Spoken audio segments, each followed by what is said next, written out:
অনেক সময় দেখবেন অনেক মানুষ অনেকজনকে ছোট করে কথা বলে। অনেক মানুষ দেখবেন কথায় বার্তায় কাজে আকার ইঙ্গিতে অনেকজনকে ছোট করে কথা বলে।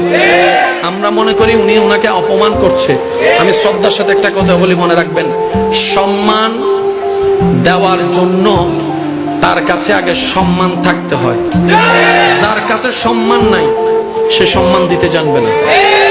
যার কাছে সম্মান দেওয়ার মতো সুন্দর একটা মন নাই সে কখনো সম্মান দিতে জানবে না।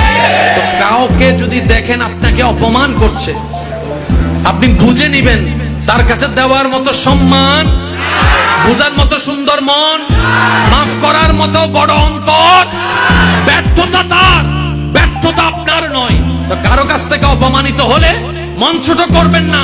আমি অপমানিত হয়েছি, এই জায়গায় একটা টেকনিক অ্যাপ্লাই করবেন, সেটা হচ্ছে আপনি ধৈর্য ধরে ওনাকে মাফ করে দিবেন, আল্লাহর দিকে তাকাই ওনাকে মাফ করে দিবেন, দাবি মুক্ত করে দিবেন। আপনার রব এটা দেখে খুশি হয়ে আপনাকে আরো হাজার গুণের ইজ্জতের মালা পরিয়ে দিবে। ওয়াতু ইজ্জু মান তাশা। চিৎকার দিয়ে বলেন সুবহানাল্লাহ।